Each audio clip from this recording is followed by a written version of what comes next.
If you've grown up with a bad relationship with your dad, then you may be questioning your ability to be a dad for your own kids. Let me give you some pointers in this video. One of the things that I worried about a lot when I was growing up was whether I would know how to be a good dad. I didn't have a dad to show me how. I wanted a family of my own, but I worried a lot about whether I'd know how to be a good dad. Not only that, but I also worried about whether I'd know how to be a good husband. I guess hormones and desire get you past the fear of asking girls out. And eventually I did convince someone to marry me. But I still worried about whether I'd know how to be both a good husband and a good father. I remember when we had our first child. Our daughter was born to us, this precious little girl. We've got her in the car seat. I'm driving my wife home, who's next to me. We're on the freeway, and I'm thinking, that sucker better not get too close to me. I'm going to take him out if he does. It mattered a lot more than just my own safety. It was the safety of my child. A lot of the things you're going to struggle with are going to be instinctive when you have your own children. In other words, you're going to know what to do and what not to do in some cases. But there is a caution with that. Some of the things you're going to need to know to be a good dad are not intuitive. You're going to have to learn how to do it. You can, but you're going to have to put some effort into it. Not only that, parenting is a lot of work. Your life will change, but it will change for the better. You will be so glad you have kids. When they come up and give you a hug and tell you they love you, there's not much more that beats that in life. If you really want to be the dad you didn't have, you'll need to work at it. Let me suggest a couple of books that were helpful to me as we were raising our kids. The first one is The Road Less Traveled by M. Scott Peck. This book is excellent overall and offers many parenting lessons.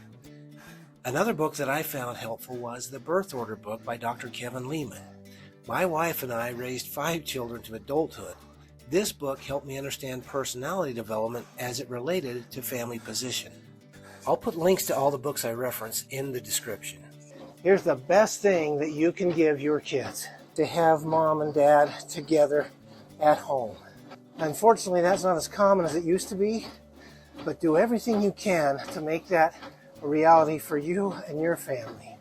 The thing that's going to mean the most to your kids with regards to your relationship with them is your relationship with their mom. Make sure you take care of her. Make sure you do everything you can to love her, because she knows it, she feels it, and that will bring more peace of mind to your kids than anything else you can give them. But it doesn't stop there. That's just where it starts. Make sure you're helping with raising your kids. Help teach them how to do chores. Help them get to bed at night. Read them bedtime stories. Tuck them in. Do the work with your sweetheart that is required to raise your kids with love. Even with all your good desires, there are going to be things about parenting that you don't know. Even if you had a good mom and a dad and a good example to look at, your kids are going to be different than you and your siblings were. So you're going to be faced with some situations that you aren't ready for. What do you do in those cases? The good news is there's a lot of resources that can help you figure that out. That's one way you can be a good dad. Spend the time to educate yourself about the challenges of raising kids. My father-in-law used the adjective of assertive for our oldest child. She was intelligent, active, beautiful, and fun, and just a lot of fun to raise. When it got to be bedtime, sometimes I would run a little short on patience. I could be a little verbal with my daughter. That didn't work with our second child. I would do that and he would melt down into tears. It had a very negative effect on him because he was very sensitive to criticism. What I could do with my older child, I couldn't do with my younger child. I had to figure out a different way so that I didn't damage him emotionally while I was trying to put him to bed. One of the books that I got to help me deal with that situation was called The Color Code. You could do a personality analysis even on your kids. I had to learn to deal with the different situations. And guess what? You can too. If you're really worried about what kind of a dad you're going to be for your kids, here's the most important lesson you need to learn. It's how to love yourself. If you've grown up with anything less than an ideal relationship with your dad, you're probably questioning your own self-worth. The best thing you can do to help heal the rest of your life is to learn to love yourself so that you can learn to forgive your dad, so that you can learn to love your dad, so that you're uninhibited in loving your wife and your kids and anybody else. So if you're questioning whether you're going to be able to be a good dad, remember these things. You can figure out how to be a good dad.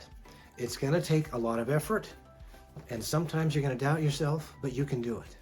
If you want help learning how to love yourself, check out the book, The Map to Manhood. Particularly pay attention to the path on learning how to love. The greatest happiness you're going to have in life is in your family relationships with your spouse and with your kids. I hope these ideas have been helpful to you. If you're worried about your ability to be a good dad, you can figure out how to do it. It's not going to be easy, it'll take effort, but you can succeed at being a good dad yourself. And there's a lot of happiness that you can experience when you do. Always remember, you do have a dad that loves you, and I'll see you on the next video.